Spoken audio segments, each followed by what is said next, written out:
Hi guys! Coucou les copains, aujourd'hui je vous retrouve dans une vidéo un petit peu particulière puisque je vais vous donner quelques conseils pour lire plus et recommencer à lire. Au final ça se rejoint.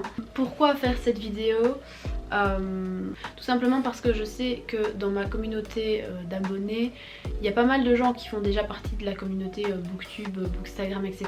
Mais il y a aussi également beaucoup de gens qui font partie de mes amis ou de gens que je connais et qui me demandent toujours comment tu fais pour lire autant, ou ah, j'aimerais bien recommencer la lecture mais je sais pas par quel livre commencer, je sais pas comment commencer. Et donc du coup je me disais que cette vidéo pourrait être adressée juste à tout le monde en fait. Toi qui regarde la vidéo et qui a juste envie de recommencer à lire et qui ne sait pas quoi lire ou qui ne sait pas comment recommencer à lire, ou toi qui aime lire et qui lit déjà mais qui lit 2 livres par an et qui aimerait bien en lire 5 par an, je sais pas, juste vous donner un petit peu mes petits tips qui font en fait que je lis plus et que je me suis remise à lire il y a 2 ans. Bah voilà, je me disais si j'ai des conseils autant vous les partager. Donc premier conseil, avant de recommencer à lire, ça c'est peut-être plus adressé aux gens qui veulent recommencer la lecture et pas forcément aux gens qui lisent déjà et qui veulent lire plus, c'est vous poser la question: pourquoi je veux recommencer à lire? Est-ce que c'est pour votre plaisir personnel et que vous vous dites juste j'ai envie de recommencer à lire parce que je sais que ça me fait plaisir et que c'est quelque chose que j'aime mais que ça fait quelque temps que je prends plus vraiment le temps de lire, ou est-ce que c'est tout simplement parce que vous trouvez que c'est une activité qui est intéressante à faire et que vous avez envie de vous y mettre? Voilà.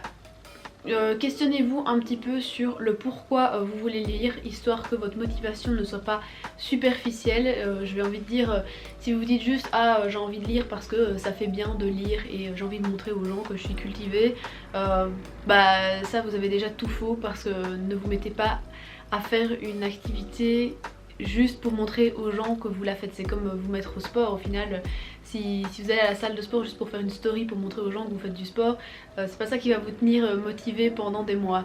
Donc du coup au final moi je me dis toujours juste vous demander pourquoi vous avez envie de lire, c'est déjà un grand pas vers la motivation. Donc encore une fois ça se rejoint, commencer à lire avec je sais pas un truc léger, un petit truc qui vous fait plaisir, pas avec un gros classique du genre Germinal de Émile Zola. Je veux dire, ça n'a aucun intérêt pour quelqu'un qui n'a pas lu depuis 5 ans de se remettre avec une bricasse de la mort pour commencer.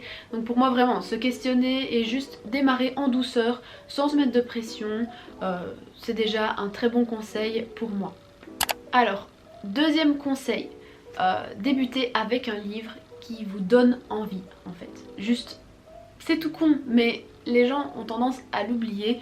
Débuter avec un livre que vous avez vraiment envie de lire, que ce soit un livre de fantasy ou un livre de développement personnel ou un livre policier, une petite romance, j'en sais rien, juste lisez ce qui vous fait plaisir et ne lisez pas quelque chose parce que les gens vous disent que c'est bien de lire tel truc, que lire des classiques ça donne l'air intelligent, ou juste lisez ce que ça vous a envie de lire. Si vous avez envie de lire du jeunesse, lisez du jeunesse. Si vous avez envie de lire des BD, des mangas, lisez juste ce qui vous procure du plaisir, parce qu'avant tout lire c'est une activité et une activité ça doit vous rendre heureux. Voilà, c'est aussi simple que ça. Et si vous n'avez aucune idée de quoi lire pour recommencer à lire, eh bien renseignez-vous auprès des gens qui s'y connaissent, c'est-à-dire je sais pas, moi, des booktubeurs ou des gens que vous connaissez qui lisent pas mal en fait.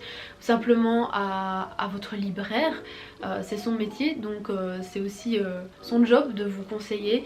Donc pensez aussi à demander des conseils, à demander des avis aux gens qui peuvent justement vous donner un avis assez sympa par rapport à ce que eux lisent. Je pense que ça, vous devez pas avoir peur de demander aux gens des conseils, des recommandations lecture si vous savez pas du tout dans quoi vous lancer pour recommencer à lire ou pour commencer à lire. Ça c'est peut-être un conseil aussi tout con, mais les gens ont tendance à pas trop y penser et à prendre le livre en librairie sur l'étagère best-seller, alors qu'au final ça a absolument rien à voir. Donc Donc juste demandez conseil à des gens et je suis certaine que si vous demandez, je sais pas, à 2 personnes, vous aurez déjà une liste de livres dans laquelle vous pourrez piocher un livre qui vous fait envie. Et voilà, c'est comme ça que ça démarre. Alors, 3e conseil, ne vous forcez pas.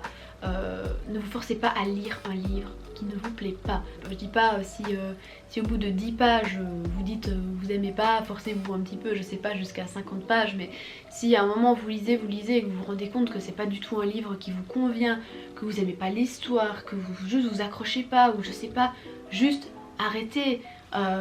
Lire à la base c'est pas censé être quelque chose qui doit être fait en se forçant. Il y a je sais pas combien de livres sur terre. Je suis sûre qu'il y en a bien un qui vous conviendra et donc du coup cherchez, je veux dire, il y en a tellement, vous finirez bien par trouver le livre qui vous convient. Donc du coup vraiment ne vous forcez pas, sinon c'est pour vous dégoûter de lire et au final vous garderez un mauvais souvenir de la lecture et c'est pas comme ça que ça va vous motiver non plus. Donc si vous lisez un livre et que vous n'êtes pas du tout emballé au bout de X pages, on back, on en prend un autre dans l'étagère et c'est parti quoi, ne vous mettez pas plus de pression que ça ne sert à rien. Alors 4e conseil, arrêtez les excuses, le oui mais j'ai pas le temps, ça c'est de la grosse blague. Je veux dire, vous avez toujours un moment dans votre journée où vous avez le temps de faire ce que vous voulez et c'est juste à vous de vous décider à quelle activité vous allez consacrer ce temps sur la journée. Regarder une série, jouer à un jeu vidéo, écouter de la musique, lire un livre, faire du sport, j'en sais rien. Mais du coup si vous avez envie de de recommencer la lecture et que vous dites oui j'ai pas le temps, alors qu'au final tous les soirs vous avez le temps de regarder un épisode de je ne sais quoi, juste je sais pas, regardez moins d'épisodes et terminez votre soirée par lire un chapitre. Vous n'êtes pas obligé de lire la moitié de votre livre en une soirée, un chapitre par jour ou même 2 pages par jour, j'en sais rien, ce que vous voulez, c'est déjà pas mal. Alors juste prenez le temps, trouvez-vous un petit créneau pendant la journée pour lire quelques chapitres, quelques pages, ce que vous voulez, mais juste stoppez les excuses parce qu'au final les excuses, quand on trouve des excuses pour ne pas faire quelque chose qu'on a envie de faire, c'est qu'on n'a pas si envie que ça en fait, tout simplement. Donc juste si c'est quelque chose que vous avez vraiment envie de reprendre, la lecture, trouvez le temps, il y a toujours moyen de trouver le temps. Alors autre conseil, soyez régulier. Je pense que la régularité c'est un truc qui est vraiment important dans la lecture. Comme je l'ai dit précédemment, lire la moitié d'un livre en une journée et puis au final après ne plus toucher à son livre de l'année, ça sert à rien en fait. Il vaut bien mieux que vous lisiez, je sais pas moi, 10 pages par jour ou 5 pages ou 2 ou une phrase, j'en sais rien. Mais il vaut bien mieux que vous soyez régulier dans le temps et que petit à petit vous fassiez une petite routine chaque soir ou chaque matin, je sais pas, un moment de la journée qui vous convient, lire autant de pages en fait. Vous créez une habitude, c'est quelque chose qui justement après va vous être indispensable et inconsciemment vous allez juste l'insérer dans votre journée comme je sais pas moi, un truc que vous faites tous les jours et qui est devenu un petit peu automatique. Pareil en fait, il faut juste que vous créez une routine et que vous trouviez le bon moment dans la journée pour prendre le temps de faire ça et de lire juste quelques pages. Mais vraiment la régularité c'est très important. Bon je dis pas si sur une semaine de lecture vous loupez un jour, voilà c'est pas très grave, il faut aussi apprendre à se déculpabiliser, mais je veux dire la régularité pour moi c'est quand même un truc hyper important parce que même moi qui lis assez, qui lis quand même beaucoup, je me rends compte que quand j'arrête de lire pendant quelques jours, après je vais avoir moins envie de lire. Alors que quand je suis régulière et que je lis un peu tous les jours, même si c'est pas des masses chaque jour, là par contre ça va beaucoup plus me motiver. Donc voilà, je sais pas si c'est juste moi personnellement qui ressens ça, mais je pense que c'est quelque chose qui peut beaucoup aider la régularité en fait, tout simplement. Alors autre conseil pour lire plus et plus régulièrement, c'est traquer votre nombre de pages. Alors ça c'est peut-être pas un conseil qui va convenir à tout le monde. Je suis désolée s'il y a beaucoup de coupures dans cette vidéo, mais les voitures elles passent. En fait j'ai pris le pire moment pour filmer, c'est le jour où les parents vont aller chercher leurs gosses. Comme si les gens avant d'aller chercher leurs gosses ils savaient pas juste me dire Lucie dis-moi quand t'as fini ta vidéo, comme ça après j'irai chercher mon enfant. C'est trop demandé. Je sais pas si vous êtes quelqu'un d'organisé ou pas, mais moi je sais que traquer mon nombre de pages ça me motive à fond. J'utilise par exemple l'appli Goodreads pour traquer mon nombre de pages et vous pouvez juste traquer votre lecture en cours en fait. Vous mettez, je sais pas moi, vous êtes en train de lire Orgueil et Préjugés par exemple et vous êtes à la page 23, vous mettez page 23 sur le truc, le lendemain vous mettez page 42, j'en sais rien, et petit à petit vous allez voir votre pourcentage augmenter et moi je trouve ça hyper satisfaisant de voir combien de pourcentage j'ai augmenté sur ma semaine et de connaître un petit peu combien de pages j'ai lues par jour. Et en fait juste écrire chaque jour sur Goodreads le nombre de pages que j'ai lues, encore une fois ça vous crée une routine et c'est juste satisfaisant, genre vous attendez ce moment là de mettre juste le nombre de pages que vous avez lues, enfin à quelle page vous êtes arrivé dans votre livre, et moi je sais bien que c'est quelque chose juste que je trouve hyper satisfaisant. Peut-être que vous qui me regardez de l'autre côté de l'écran vous êtes en train de vous dire mais qu'est-ce que c'est ça pour une folle, mais je sais que moi en tout cas c'est quelque chose qui me motive vraiment beaucoup. Donc traquez votre nombre de pages, même pas sur Goodreads, peut-être simplement dans un carnet, sur une feuille, j'en sais rien, mais moi je sais que c'est quelque chose qui juste me booste en fait, tout simplement. Alors autre conseil auquel on pense pas forcément à chaque fois, c'est juste trouver le support de lecture qui vous convient. On est en 2021, maintenant on a la chance d'avoir l'objet livre sous plusieurs formes. On a le livre papier que tout le monde connaît, on a l'e-book qui peut être disponible sur liseuse, sur iPad, sur téléphone, sur ordinateur, ce que vous voulez, de numérique. On a aussi l'audiobook maintenant, peut-être pour les gens qui, je sais pas, accrochent pas forcément à lire quelque chose et qui préfèrent être actifs en écoutant quelque chose dans les oreilles. Je me dis on a quand même la chance d'être à une époque où il y a beaucoup de supports qui existent maintenant pour plusieurs activités différentes, donc juste peut-être trouver le support qui vous convient. Je sais que vous pouvez prendre un abonnement par exemple sur Audible ou Audible, je sais pas comment on dit, et après vous avez accès à tous les audiobooks que vous voulez. Donc je sais bien que certaines personnes n'aiment pas lire, juste le fait de lire une phrase ça les intéresse pas, mais peut-être que l'écouter ça sera différent. Donc juste je sais pas, renseignez-vous et essayez de trouver le support qui vous convient. On a la petite sirène derrière en fond, oui vous. Alors un conseil qu'on oublie souvent et pourtant qui est assez important surtout en 2021, c'est couper votre téléphone pendant que vous lisez.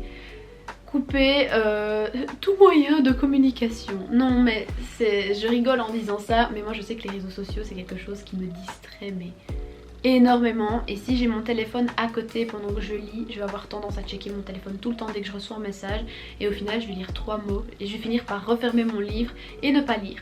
Donc je sais pas, souvent ce que je fais c'est que je mets mon téléphone plus loin dans la pièce pour ne pas être tentée de le prendre dès qu'il vibre, ou alors je le mets tout simplement en mode avion, comme ça je reçois pas les notifications. Et si je me dis je sais pas moi, que j'ai envie de lire une demi-heure, et ben je coupe mon téléphone pendant une demi-heure, et comme ça je suis certaine de pas être distraite en fait, et de consacrer totalement mon attention à ma lecture. Donc voilà, je sais que c'est quelque chose qu'on oublie, et parce que voilà maintenant internet, les réseaux et je veux dire toutes nos petites machines, c'est quelque chose qui vit avec nous et qu'on emporte tout le temps et qui font partie de nous maintenant. Mais au final on oublie qu'on a un bouton pour les éteindre en fait, tout simplement. Donc voilà, c'est un conseil ça qui sauve la vie pour être concentré. Ensuite le dernier point que je peux vous conseiller et qui est pour moi le plus important, c'est éclatez-vous pendant votre lecture. La vie est trop courte, merde. Non je rigole en disant ça, mais vraiment lisez ce qui vous fait plaisir. Que ce soit un magazine de mode, une BD, de la romance érotique, de la science-fiction, j'en sais rien, lisez juste ce qui vous fait plaisir. Partez du principe que lire ça doit rester quelque chose qui vous procure du bonheur et on s'en fout du regard des autres. Il n'y a pas de sous-lecture, et si quelqu'un vous dit le contraire, appelez-moi, j'irai lui régler son compte. Mais je dis ça parce que pendant très longtemps je me suis persuadée que la fantasy c'était pas un vrai genre littéraire et que c'était un truc un peu où il fallait avoir honte si jamais tu lisais de la fantaisie. Et au final non, je veux dire, s'il y a autant de genres littéraires, c'est pour que ça convienne à tout le monde, parce que ce qui m'intéresse moi ne vous intéresse pas forcément vous, et ce qui vous intéresse vous ne m'intéresse pas forcément moi. Donc voilà, juste, il y a tellement de genres littéraires possibles. Je pense que s'il y a autant de genres littéraires, c'est pour que ça puisse convenir à tout le monde.